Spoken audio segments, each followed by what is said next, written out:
19 au 25 septembre 2016 se tenait à Bordeaux la deuxième édition de la Semaine de la Mémoire. Une semaine d'ateliers, d'expositions, de spectacles, de conférences pour appréhender la mémoire sous toutes ses formes. Après le succès de la première édition, qui s'était tenue à Caen en septembre 2014, l'Observatoire B2V des Mémoires a tenu à renouveler l'opération. L'Observatoire B2V des Mémoires a deux missions. La première, c'est de soutenir la recherche et l'innovation dans le domaine de la mémoire. Et la seconde, c'est de vulgariser les connaissances scientifiques auprès du grand public.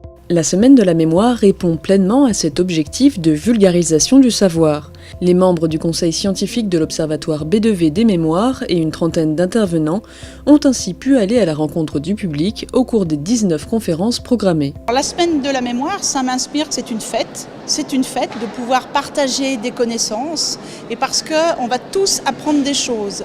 C'est-à-dire que nous, les intervenants, on va aller vers le public qui va nous poser des questions et on va peut-être se dire pourquoi on me pose telle question et revoir les choses différemment. La soirée d'inauguration de la Semaine de la Mémoire s'est tenue à la faculté de Bordeaux, en présence notamment de son président, Manuel Tunon de Lara, un moyen d'ancrer l'événement au cœur du savoir. La culture scientifique, c'est particulièrement important pour permettre au public d'appréhender la réalité de son environnement. Et je crois que B2V travaille dans ce secteur du soutien de la recherche et de la vulgarisation éclairée de la connaissance.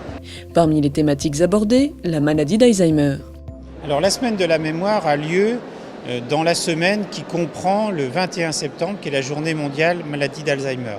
Donc c'est bien sûr pas un hasard, parce qu'on considère que les maladies de la mémoire, c'est un thème extrêmement important. Et quand on s'intéresse à la mémoire d'un point de vue social, on doit intégrer les malades, leurs familles et les changements que ça implique pour la société. Mais la Semaine de la Mémoire aborde aussi la mémoire du point de vue de l'histoire, du numérique, du traumatisme, des neurosciences ou de la nutrition. Une transdisciplinarité que traduit le nouvel ouvrage coécrit par le conseil scientifique de l'Observatoire B2V des Mémoires, Mémoire et émotions. Une diversité d'événements, une diversité de thématiques, mais aussi de lieux, puisque la Semaine de la Mémoire a rayonné dans les environs de Bordeaux, à Arcachon, Bergerac et aux Aisies de Taillac.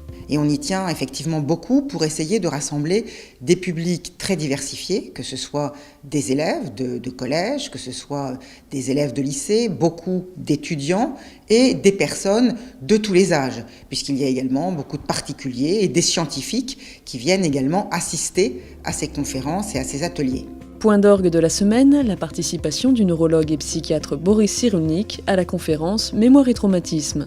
Une rencontre avec l'historien Denis Péchanski, animée par le professeur Francis Eustache. Cette semaine de la mémoire, c'est très intéressant parce que ça permet de sensibiliser le grand public à toutes les problématiques de la mémoire. Le programme était en plus très intéressant et je pense que c'est bien que les élèves aient le notionnel et se posent des questions en amont pour essayer de comprendre les maladies comme la maladie d'Alzheimer et aussi mieux comprendre comment fonctionnent les mémoires et comment fonctionne leur mémoire pour justement devenir encore plus acteurs de leurs apprentissages. 3500 visiteurs sont allés à la rencontre des près de 40 intervenants mobilisés pour l'occasion. Un joli succès pour cette deuxième édition, et vous connaissez l'adage, jamais 203.